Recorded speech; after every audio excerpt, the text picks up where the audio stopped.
Welcome back, Fantasy Endgame family, Fantasy Endgame baseball players, Fantasy baseball players. We're wrapping up another week. Hopefully you crushed it this week. All your players did great. All your pitchers did great. All your streamers did great. But now it's time to look ahead to next week because I think we got one game left. Like this week is pretty much over. You should be already moving on to next week. We're already moving on to next week. We're already looking ahead to some potential two-start streamers. Those of you like me who are fond of streaming pitching, this is right up your alley. I know a lot of people like to stream pitchers, like to stream two starters, and we got some good ones this week, I think. So let's start with, of course, a hard-throwing, flame-throwing knuckleballer, Matt Waldron. You are calling Matt Waldron a great two-start streamer this week, and it should be noted that in our Endgame League, when I went to go look up Matt Waldron, he was already gone because he's on your roster. So hey, you don't just say, hey, this is who I like, and then not you actually practice what you preach. You've already picked up Matt Waldron. So talk us into why we can trust a knuckleballer in fantasy baseball. Yeah, it's funny because it's not even intentional. Just when I'm doing the research and I'm looking for advice to dish out, I'm digging into the things. I'm like, yeah, maybe I should be picking this guy up, and I'm telling everybody else to do it. I should do it too. And when there's somebody I'm really committed to. And so that's how I make my moves based on what I'm looking for. And I took a look and there was one league where he was still available. So there you go. And I don't really need pitching in that one league, but guy's hot. He's hot. And it's hard to inherently trust a knuckleballer because, Chris, you call Michael King the box of chocolates, right? It's like, you never know what you're getting. But yeah, with Waldron, really, it's the extreme version of that because that knuckleball either baffles hitters or it gets launched like into orbit, multiple times. Because once you get a hold of it, it's gone, right? There's not the kind of pitch that you just bloop a single or get string a few hits. No, it's just gone. So he can get blown up, but look, it's been a while. Basically, this entire month, he's been great. So since he got lit up by the Diamondbacks on May 5th, and he was like, okay, forget it. Ever since then, he's put together a string with no more than 2 runs in a game. And his last one, against Miami, but still 7 scoreless. That's impressive. And we've seen some good pitchers. Remember last week we talked about some of the top streamers and some of the guys who were pitching really well, and then Miami hit them hard. So it's not like it's a gimme. Waldron has been hot. And here's the best thing. He's getting strikeouts. He's getting strikeouts despite throwing primarily a knuckleball. So, hey, buy into him. Just be warned. Like you said, it could happen. You never know. But I'm very encouraged. And look, the schedule is not scaring me. The Angels, not a bad matchup whatsoever. And then the Diamondbacks, who these days are just like an okay offense. Although that is the team that did light him up a couple of weeks ago. But maybe he's figured them out. Or revenge game. It's a revenge game. Now revenge game. Get his revenge. Now let's move on to a I guess pretty much all the rest are non-knuckleballers because I mean, how many knuckleballers are there actually in baseball these days? But for the Washington Nationals, not a team not a really fantasy friendly team on any front, honestly. But you like Trevor Williams this week, so on the plus side for Trevor Williams. Only a 2.22 ERA and a 1.08 whip this season. He's also got 5 wins. On the downside, if you play in a quality start league, he's only gone 6 innings once all year. So you probably are not, he does have one quality start. So I guess kind of like Dumb and Dumber, you're saying there's a chance.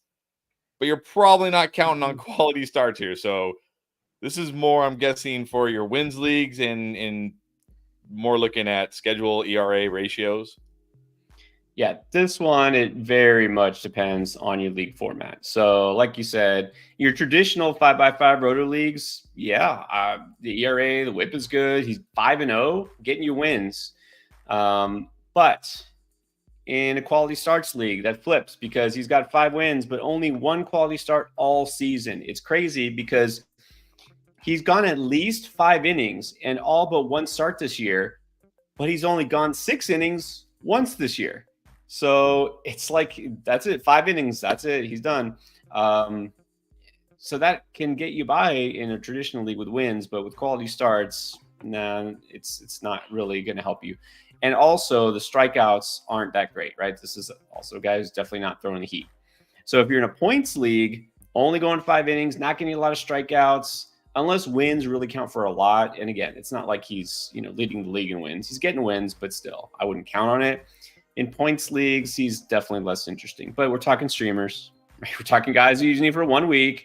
So, hey, also, there is at some point, he will get rocked. There will be a game, the Trevor Williams regression game, where his ERA doubles or something like that. It's going to happen at some point, right? There's no way he's going to keep this up unless maybe he's like, the modern Jamie Moyer, a guy who like for 10 straight years was like, he can't keep getting by with this stuff, like with this junk any, and then he just somehow does. But not a bad schedule against the Mets. Not scary offense still. And then the Braves, who you'd think you want to avoid, but remember, no Ronald Acuna, and a lot of their players have yet to really wake up. So the Braves is not that bad of a matchup. And he did face the Braves not too long ago. He hasn't done too badly against them. So for 1 more week, you can roll with Trevor Williams at least.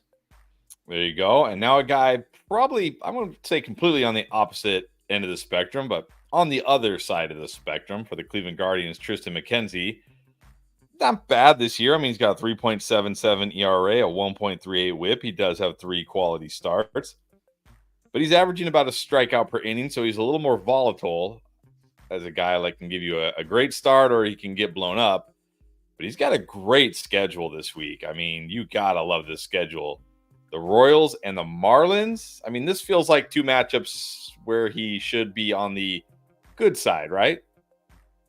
You said it. That's it. This one, it's mainly about the schedule. I've always liked McKenzie, and he's a guy who's kind of very frustrating, right? It's like you're just always waiting for him to put it together, but he keeps having injury problems. And then just when it looks like he's good, and he's stringing together good starts like he did early this month, and then he has a couple bad starts. It's like he just can't get it going for a long, prolonged period of time.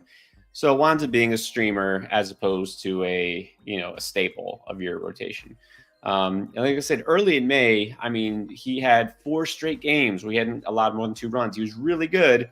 And then the last 2 games, he only went 5 innings in both and gave up 3 runs and 4 runs. Not exactly what you want.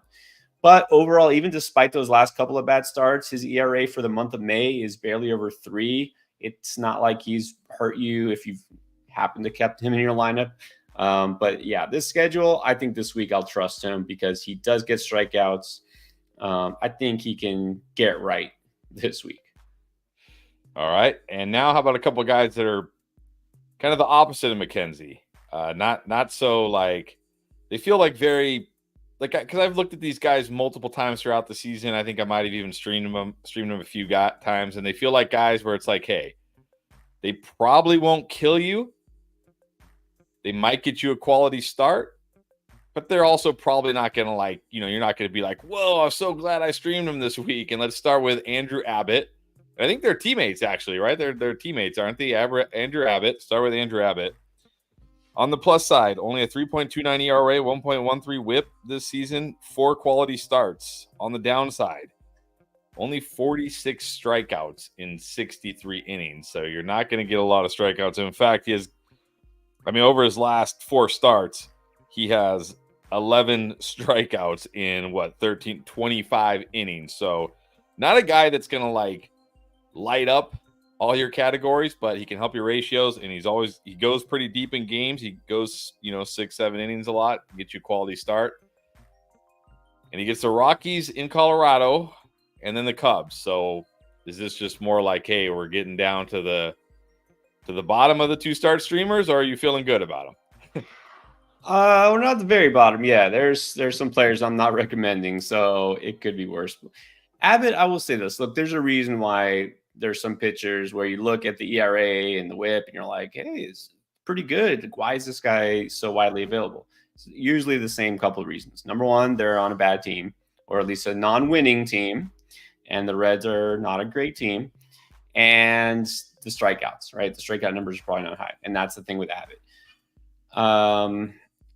The strikeout is not going to change. It's not like all of a sudden he's going to start punching a bunch of guys out, and that's just not the type of pitcher he is. He could get you, there have been a couple of games where he did have high strikeout totals, but again, you don't want to bet on that. But I will say with Abbott, he finally had his regression game last time out. This is why he's just out there in most leagues, because he just gave up 6 runs to the Cardinals, which is not even a great team. This was coming. But I sometimes, and it's a tricky game we play here, but sometimes I like to get a guy coming off of his really bad start, because it's like, okay, it's out of his system now, right? The regression hit, and now he's going to get right. I'm going to trust Abbott to not do it again. I think because he has been really good. Look, he's had 11 starts this season. He's only had 2 bad starts. And really his last one was only really bad start. He's been going pretty deep into games. Like I said, can help your ratios. And some people will look at the schedule, and the very first game here is at Colorado, right, in Coors Field. And some people would just say, well, forget it. I just automatic no. For me, it's not an automatic no, because this is not the Colorado Rockies of, the heyday. I keep saying this, right? Like Andre Galarraga is not there. Dante Bichette, like those guys aren't there. Todd Helton, not there. This Colorado Rockies offense is not too scary. And at Coors this year, as a team, the Rockies are hitting 263, a total of 24 home runs in 27 games, right? Not amazing numbers, right? There's nothing that's scaring me off of it. So I'll be okay with Abbott this week. And then against the Cubs are still kind of trying to figure things out on offense. So I'm not really scared. So the schedule looks bad, but to me, I'm going to say don't be scared off of it. But of course, I prefer those other 3 pitchers first. All right, and then let's go to his teammate, Frankie Montas. Kind of the same guy here. And the same guy in terms of strikeouts. 33 strikeouts in 47 innings. So you're not looking at big strikeout numbers here, but he does have 3 quality starts on the season, which isn't terrible. His ERA and WHIP not great, and I think it's been a lot because of you look at the last 4 games, really. A 7.71 ERA, a 5.4 ERA, and a 6 ERA. So he's been pretty bad in his last 3 games. And 2 of those matchups were against San Francisco and the Padres. Well, I guess Padres have a pretty good lineup, but even he got lit up pretty bad by the Giants. So obviously has the same schedule as Andrew Abbott, same team here.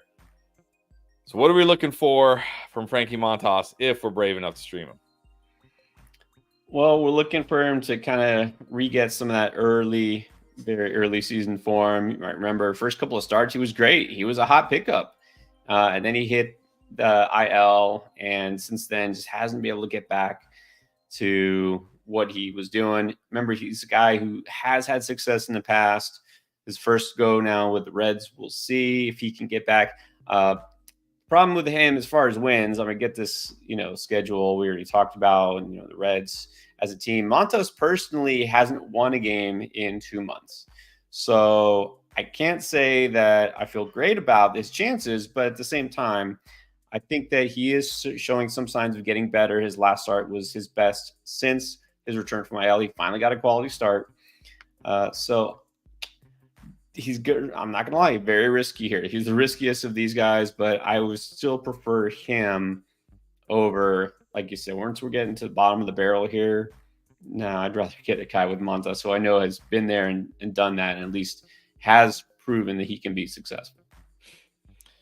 All right, there you go. So there's Pierre's top 5 2-start streamers this week. If you have questions about any of them, or maybe some other guys, maybe you're in deeper leagues, maybe you're in shallower leagues where you got better pitchers available this week, go ahead and drop those questions. We're already getting a ton of questions, which means it's time to get into those questions. But first, got to continue to remind you, if you haven't tried Underdog Fantasy yet, not sure what you're waiting for, there's still a game tonight. There's in-game pick'ems you can do, but there's still a game tonight. You got Cardinals and Phillies, so a lot of good players in that one, at least on the Phillies side.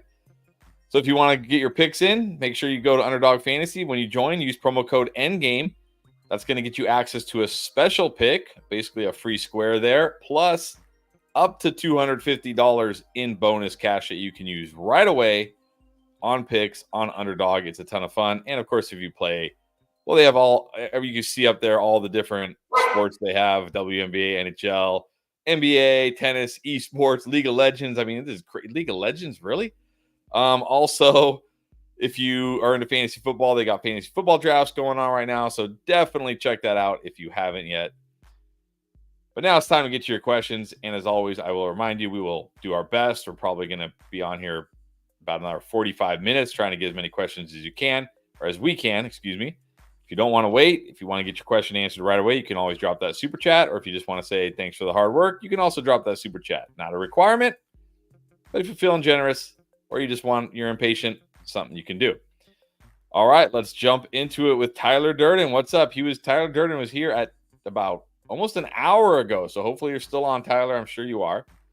He wants to pick up Vinny P from the waivers.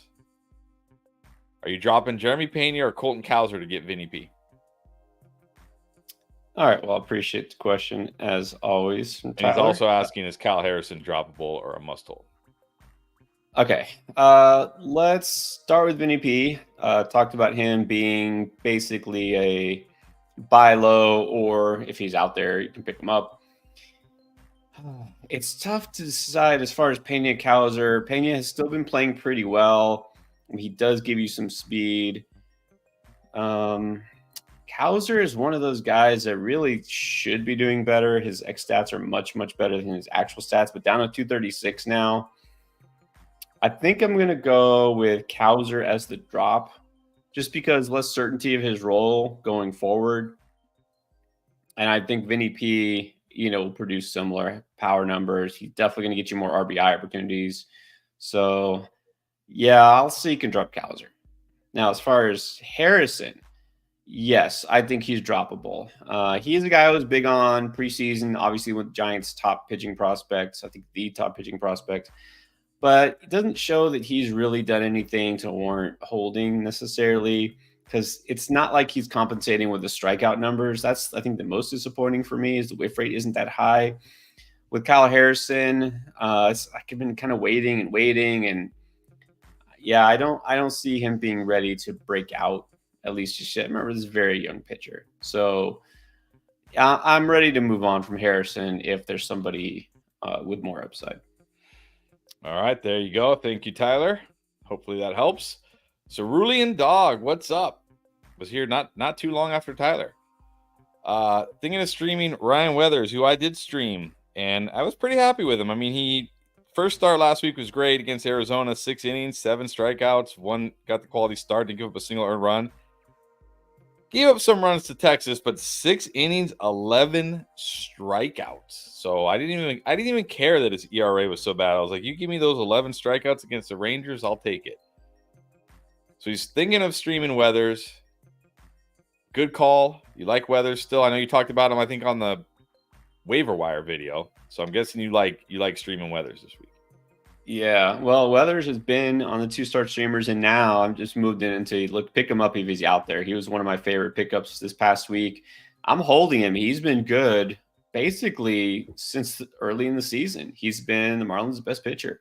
Yeah, I don't think I would drop him for any of the streamers I just mentioned. There's nobody that I would prioritize, and there's probably only one of the pitchers that I mentioned on the waiver wire that I would rather have over him. That's probably Ben Brown, the first one I mentioned. So, yeah, if I have Weathers, I'm holding. I mean, he looks like he's legit. Remember, it's weird to me, at least. It feels like he's been around forever, even though he's like 24 years old and he's only been in like a couple of years. But I guess I remember the hype, from like 3 years ago when he came up. He has this kind of ceiling. He can sustain this. So I'm keeping Weathers. Yeah, I picked him up to stream him this week. I figured, I'll stream him. I mean, I was like, I'm going to give him a shot against the Rangers. He's been pitching so well, and I wasn't disappointed, even though he did, hurt my ERA, my ratios a little bit, but those 11 strikeouts are great. But now I'm like, I'm just going to hold this guy. I'm just going to roll with him. He's pitching too well. All right, Al, what's up? It's a 5x5 Roto Redraft League looking for outfielder help. someone with a decent batting average, so I think we can instantly scratch off Joe Adele. Byron Buxton, Andy Pajas, Tommy Pham, who tried to throw knuckles today. I saw. Also McCutcheon out there. Who you like here? And again, with someone with a decent batting average. Yeah, if you're looking for batting average, I think you got to go Pham. Buxton is never going to be the one to help you with batting average, and I'm even off Buxton now. I got excited for a minute because he shows some power, and it's like, no. I'm still in on Adele, but again, you're talking batting average first and foremost. Let's go with Pham. And hey, you could get a nice bonus if Tommy Pham or one of these guys, could get traded to the Braves. That's what we were thinking. They're going to do what they always do and get some veteran outfielder to try to replace Acuna down the stretch. Maybe it's Pham. Who knows? But anyways, I'd go Pham. All right, go with Pham. Derek, what's up? Wants to know your thoughts on Spencer Arrighetti of Houston.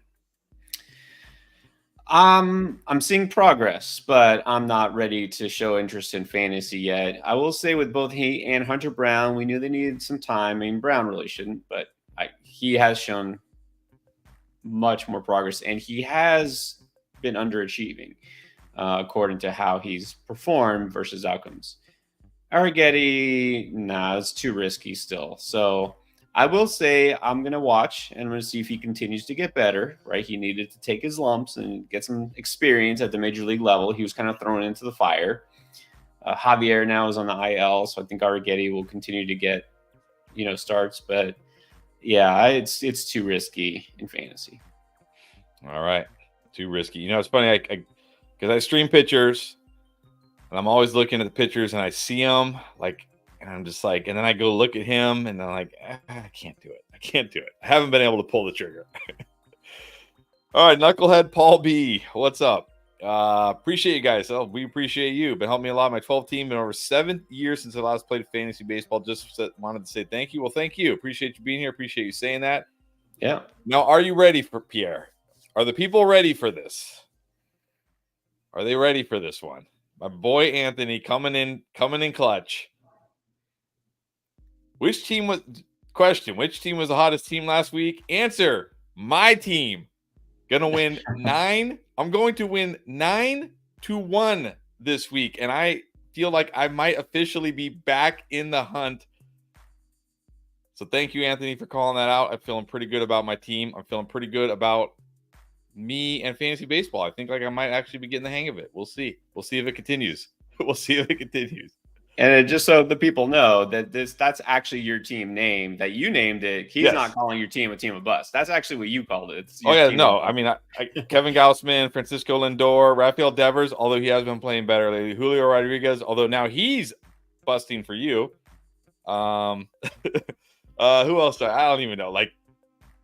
George Springer, but I dropped him. Paul Goldschmidt. It was I'm like, dude, did I literally, if somebody said, hey, if somebody went to the end of the season and said these are all the busts, that's those are all the guys I picked. But anyways, we're bouncing back, and that's all that matters. All right, Blair Rubik, De La Cruz, and he's clarifying that it's Brian De La Cruz, not Ellie, and Justin Steele for Garrett Cole. Now, okay, we were gonna talk about Garrett Cole in the beginning, so this is a good chance to talk about Garrett Cole because they're saying he's rehabbing and he might be back in June. Is that right? He might be back in June. Is that what they're saying? There's a possibility. It's possible. I mean, this is still very much up in the air, but he says he's hopeful. I mean, everything so far so good, but of course, this is before he's actually gotten on the mound. He's going to make rehab starts. So yeah, we could see him before the end of June. You're asking me Ellie and Steele for Cole? No, Brian De La Cruz. Oh, it is Brian? Yeah, Brian De La Cruz. Oh, I thought you were saying it's not Brian. Brian De La Cruz. Oh, okay. I was confused. I saw an Ellie Blair. Okay.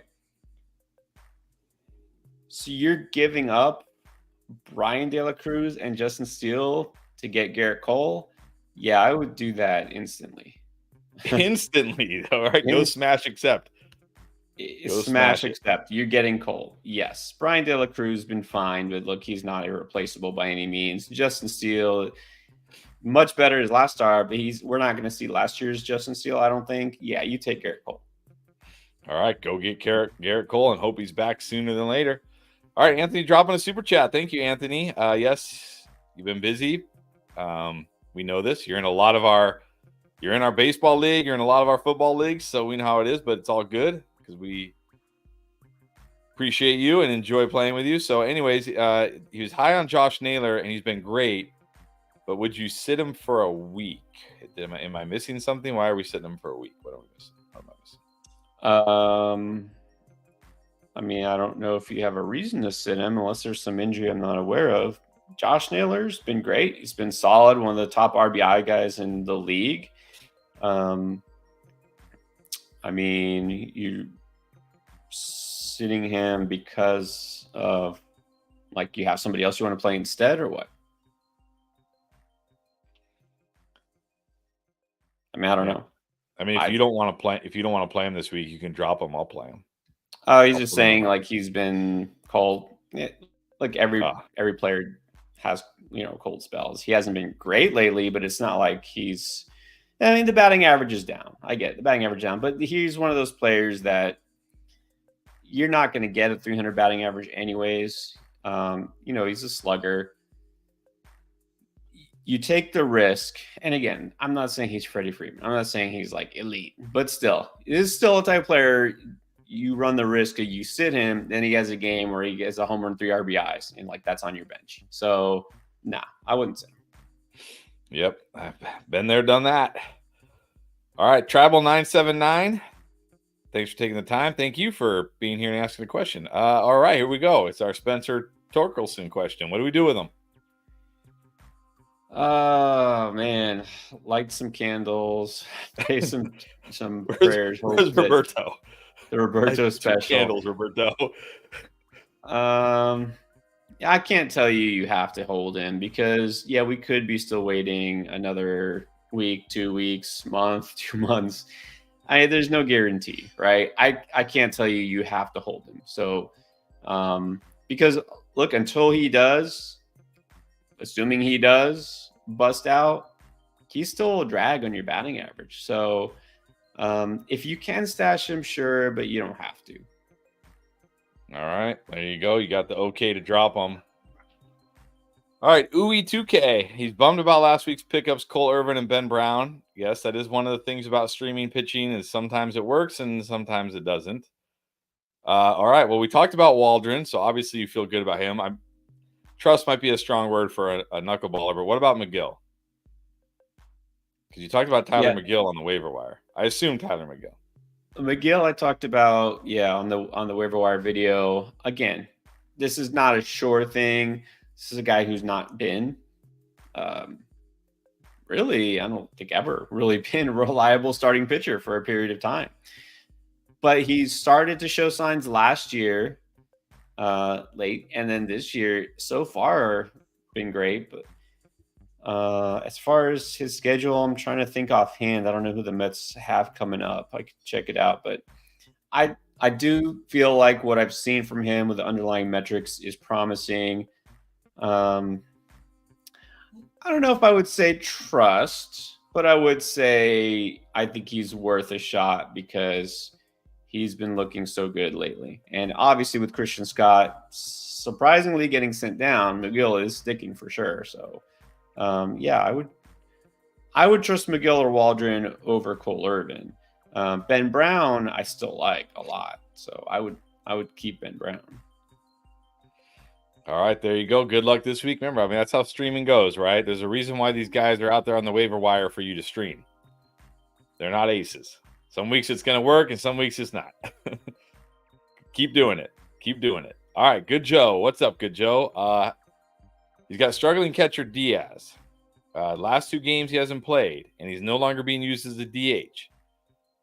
He could drop him. The guys available on waiver wire are Sean Murphy, Jansen, Bailey, or Raleigh. Are you dropping them for any of those guys? Good timing because the Panic video comes out on Mondays and he's on my short list, meaning I already have it all planned out. I'm going to tell you exactly how worried I am about Diaz. So let's see. I just tell you, you're probably going to watch it anyways.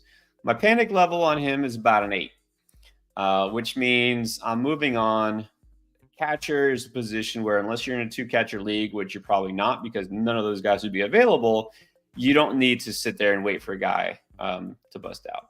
If Sean Murphy's out there, just pick up Sean Murphy. End of story. I'd still have some faith in Raleigh. I mean, he's going to get you some home runs. The batting average won't be good. You just know that. But at least he gave you some power. Diaz has done nothing.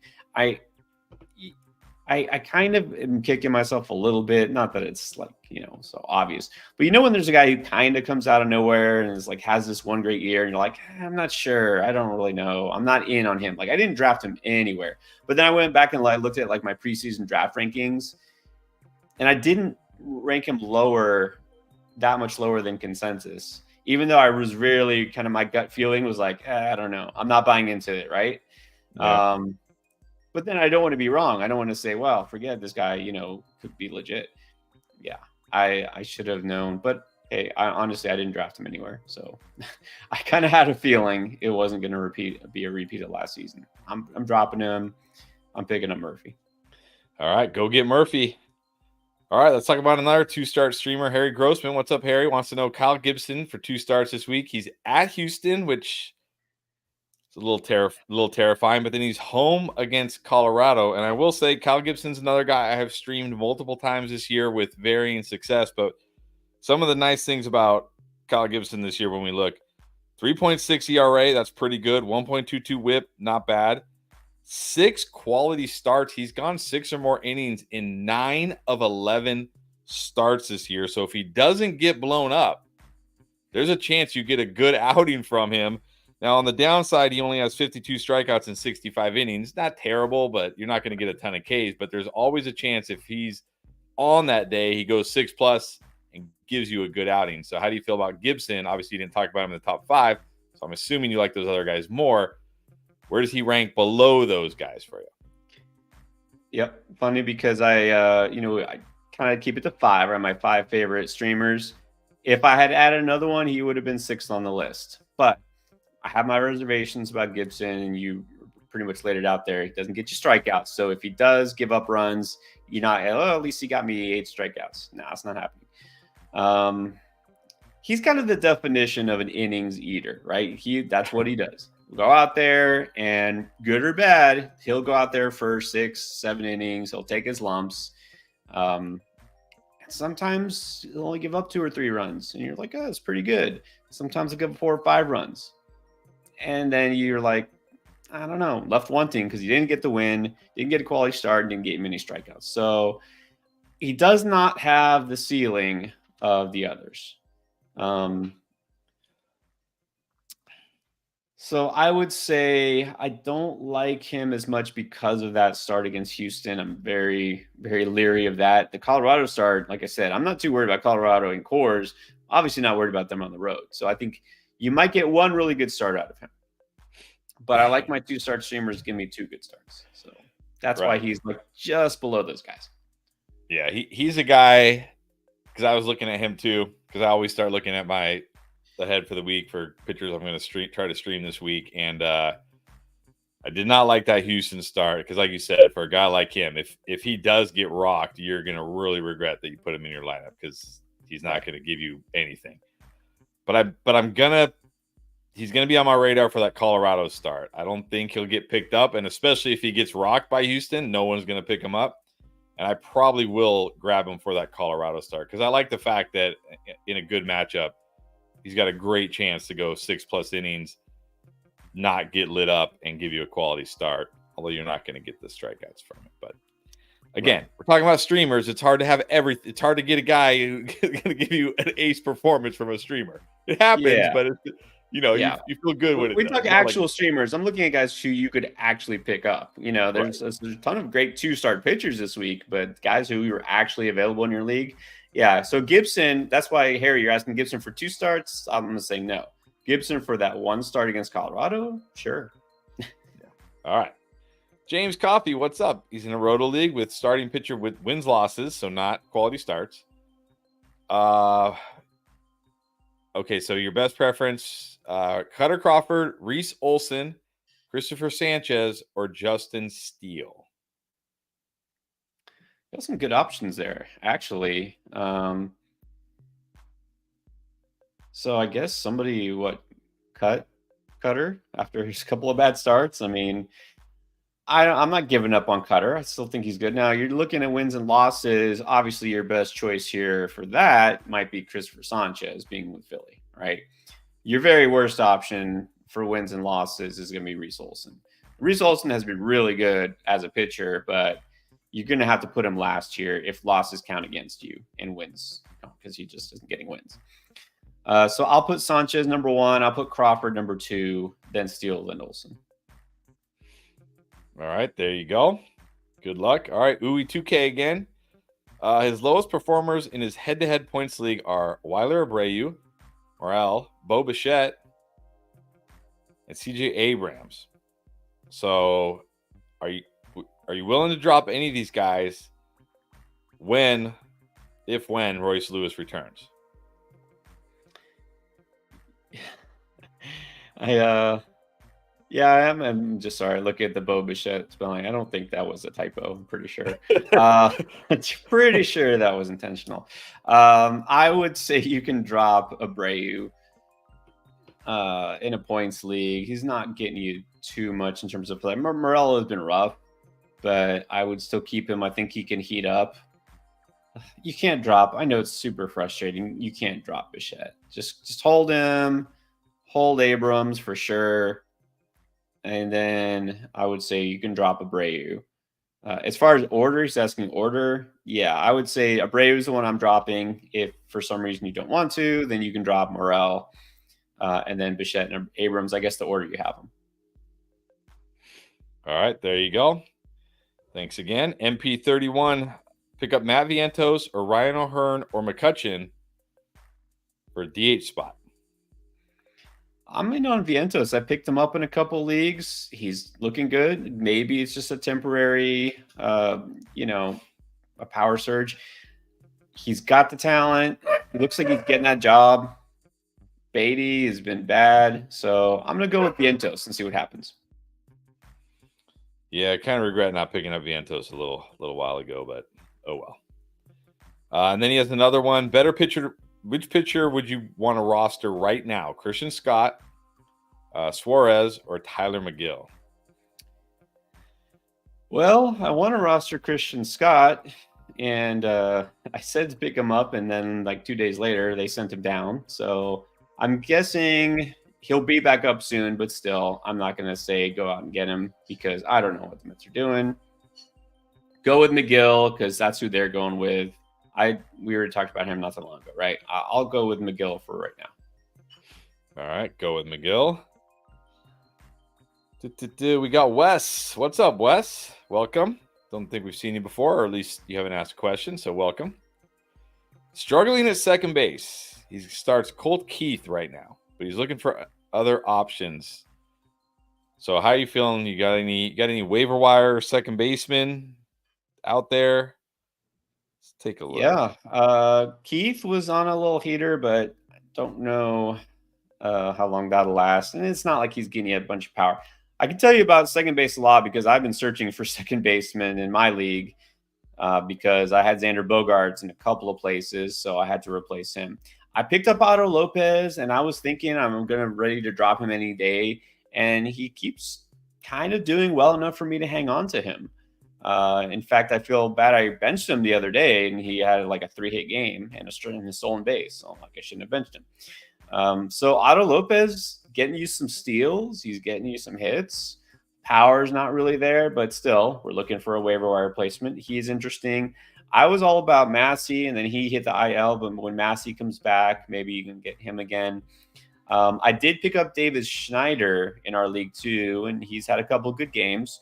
So he's out there. It's possible. He's a decent pickup.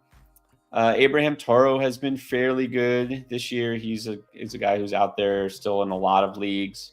So those are some of my favorite pickups, again, of players who are realistically going to be available for you. Anybody else?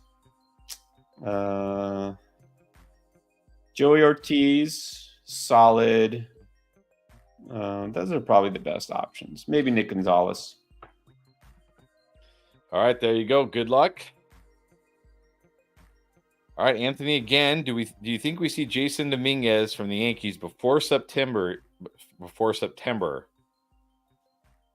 If there's no injuries, or is he going to need an injury? Yeah, we talked about him, I think, a week ago.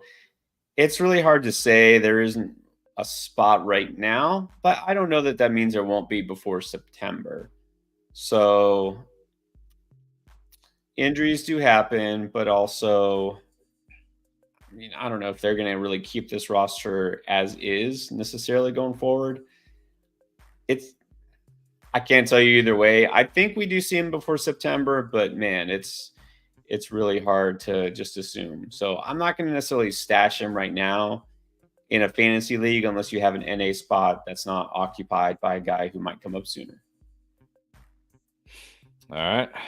There you go. All right. UI2K again. So you got a couple questions here. We're picking which one do you want? Starting that relief pitcher, Jax or Estrada? I mean, Estrada's been very impressive, but if you're in a league where you need holds or saves, you got to prefer Jax. And Jax gets strikeouts too, right? Estrada is not literally going to strike out every single hitter he sees for the rest of the season. So I will go with Jax, assuming that you need holds or saves that they count. You're saying it's a points league. If it's a points league, yeah, the strikeouts help, but Jax gets strikeouts too. But holds and or saves get you points too. So I still prefer Jax. And then McGill or Waldron, the top streamer of the week or one of the pickups. Let me check real quick what McGill's schedule is, just to be sure. I think I'm going to say McGill, unless he happens to have a terrible matchup coming up. He has Washington. Yeah, I'm going to go McGill. Yeah. All right, there you go. Go with McGill. All right, it's Uncle Maxie. What's up, Uncle Maxie? It's like, must be Christmas. Uncle Maxie's here. All right, he had Darvish and Javier, and they both went down. So who do you think is the best long-term ad? Ryan Weathers, who we talked about. I know you like him, but I know you like Ben Brown too. But I know you also like Ben Lively. I think you also like Braxton Garrett, but I think you also, well, maybe you kind of like Robert Gasser. Robert Gasser has been interesting. I did pick him up. I've streamed him a few times. He hasn't been bad, but he doesn't feel like Robert Gasser has a huge ceiling right now. Is that going to change? Yeah, exactly. The strikeouts aren't really there for Gasser. So I will say, okay, you're looking for just one. Let me put these guys in order. I guess that would be the most logical. Yeah, that's probably the best way. I will say, I mentioned him, but I'm going to put Lively last on this list because, there are guys who are doing well, and we've talked about several of these pitchers already. The numbers are good, but regression comes for them all at some point. I think that's been Lively. So I'm going to put Lively last. I like Gasser, but I think I'm going to put him second to last, actually. I'll put Garrett kind of squarely in the middle.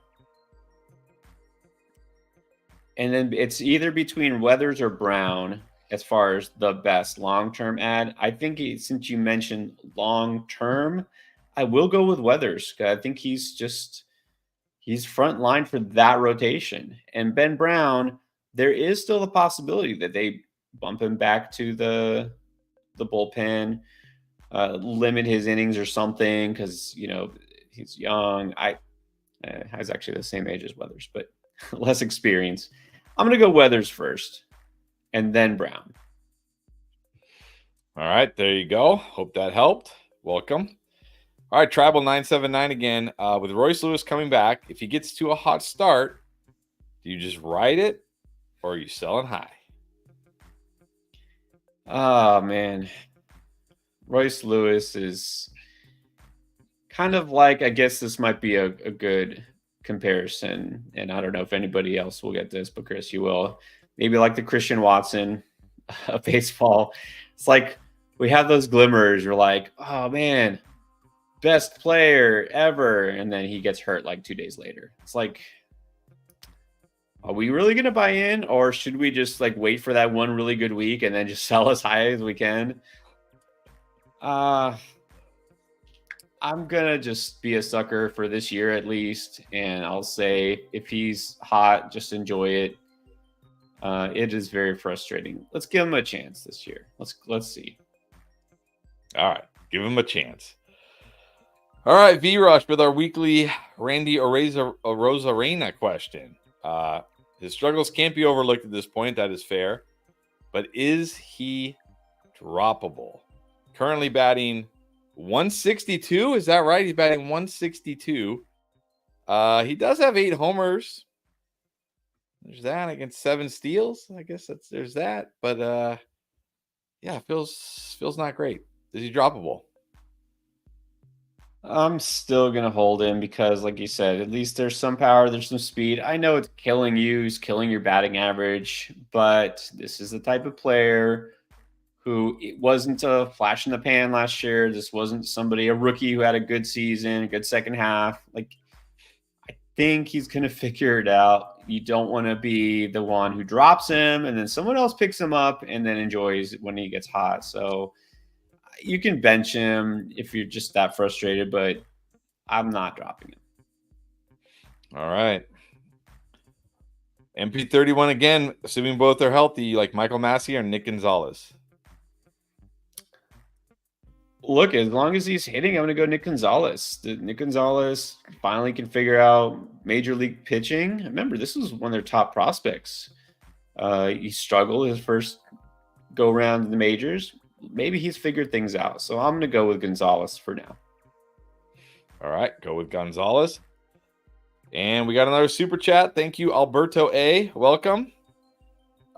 He's got a few options to offer to trade Gallon plus Paradis or O'Neill Cruz for Trey Turner or J-Rod. It's a points league. I'm having trouble figuring this out. Gallon.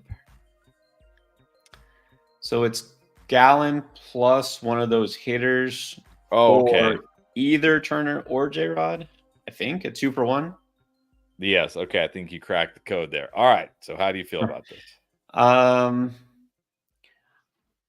do think that Paredes is a sell high, which I'm guessing you know, which is why you asked this question. Okay, so Gallon, because I put him in the sell high thing on Fantasy Pros. O'Neill Cruz is going to make the panic video again because O'Neill Cruz is not really coming through, right? Is it too much to give up Gallon and one of those guys for a stud who, well, it's debatable if J-Rod has been a stud and then Trey Turner has been hurt. I'm going to do it. I'm going to see if I can either do Gallon. Actually, here's what I'll do. I'll do Gallon and Cruz, preferably for J-Rod. And if not, then I think I would still take it for Turner. Because you're going to make up the speed either way, right? Cruz isn't even stealing bases anymore. That's the thing. Like, what speed? What are you losing here? You're not. You're gaining steals for sure. You're going to gain in power a little bit. And if you're offering to trade Gallon, I'm guessing your pitching is okay. So, yeah, I would do it. Man, just having that one player, and I know you're still skeptical here, but what if Julio actually has a second half like last year? Yeah, you definitely would rather have him. Yeah, second half. I mean, might be too late by then. And yes, you did get it right. You did crack the code. You did confirm that. So, all right, there you go. All right, back up here to Rudy. What's up, Rudy? He needs a third baseman bad, like triple D bad. All right. Any options? Well, realistic options. Again, let's see who might be out there in the waiver wire. I know he hasn't been good lately, but Jake Berger starting to show some signs. He's got a lot of power. I think Berger has been dropped in some leagues, so you could pick him up. I already mentioned Abraham Toro earlier. Not the most exciting, but he can at least get you something. You said bad, so there you go. Eugenio Suarez has been dropped in a lot of leagues. And look, he's been bad himself this year, but he's a guy who could go on a power binge. He's still got, I think, plenty of thump in the bat. So I think Suarez would be a nice pickup that you could be happy with, or just go for Vientos and see if he manages to stay hot. All right, there you go. Good luck. And Travel 979 dropping the super chat, just saying thank you. Thank you. Appreciate it. Appreciate it. All right, back up here. James Coffey again. Kyle Bradish or Christopher Sanchez in a Roto wins losses league? Well, as far as wins losses, you picked two of the right teams to have some interest in. Bradish, I think it's really just about, can he maintain the health? Now, he was really bad his last outing. And by bad, I mean really, really, really bad. But he was really good before that. So, you're going to get more of a sure thing, more consistency, but lower of a ceiling with Sanchez. He's been solid throughout the season. Bradish it's just a lot more risky. I tend to go with the guy who's less risky. All right, there you go. All right, back-to-back Nate is ready to rage drop half his team. He's saying, can I drop all of Churios, Springer, and Wyatt Langford for hot bats like Andujar and other streamers? Typically you can, yes. Okay, well, let me tell you what I have done. Well, I have not dropped Springer anywhere because I did not draft Springer anywhere, but I've told everyone to drop Springer. And Chris, you dropped Springer. Any regrets there? No, I mean, he did. I mean, he has been better, I guess, but I mean, he did homer earlier in the week, but I mean, 2 for 2, 1 for 3, 1 for 3, 0 for 4, 1 for 4. Not getting you a lot. I mean, he's scoring some runs. So I guess he's been better, but I wouldn't say I regret it. Here's the thing. That little mini surge he had just happened to be in a 3-game series against the White Sox, which is not there's no argument. The worst team in baseball, right? So that's why I said, I'm not buying into this. No, you can drop Springer. Churio, I think so, unless he heats up. Now, what I also did is, I'll tell you what I did, because you know what I did, because it's in our league. Somebody dropped Langford. I picked him up because I thought, well, let's see. He had his little stint on the IL. He's going to get everyday playing time. He had been anyways, but now Evan Carter's on the IL. Let's see, right? Let's see now if something clicks. It's just taking a chance here. But you don't have to keep him. But I also in the same league, picked up Andujar. So I would say this: drop Springer. You can drop Churio. You don't have to keep Langford. But I'm kind of interested to see what he does this week. And then, I picked up Andujar. Let's see what happens there. All right. And then back-to-back, Nate also wants to know, with Francisco Alvarez coming back, would you drop Elias Diaz? Which is also what I did. I picked up Francisco Alvarez because Campusano has been ice cold. So, Diaz is fine for batting average, but Alvarez gets you power. And so, yes, as soon as Alvarez is activated, go ahead and drop Diaz.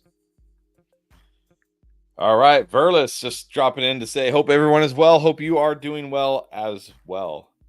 That's a lot of wells in one sentence. All right, Richard, what's up? He was offered Rengifo and Adams. How do you pronounce that? For Bradish. I think Willie Adames. All right, Rengifo, like the names that do not sound anything like they're spelled. Rengifo and Adames for Bradish.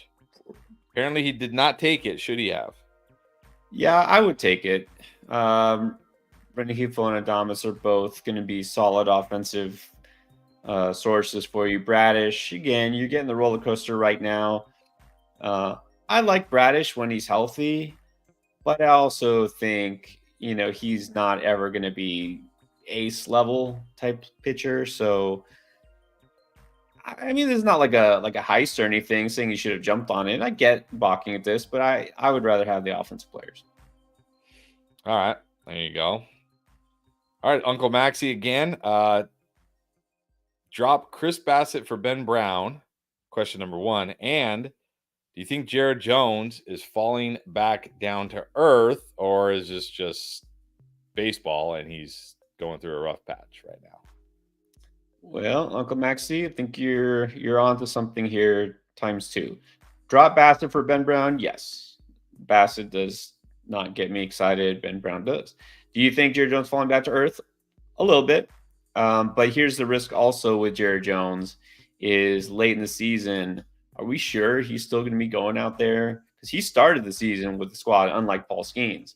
There's definite risk that, they limit his innings, send him down. Don't be surprised. This is the Pirates. So I think this is still a good time that you can sell high on Jerry Jones. I don't think he's bouncing back. He'll be fine. He'll be good going forward. But are we going to see what you saw the first couple of starts of his career? I don't think so. All right.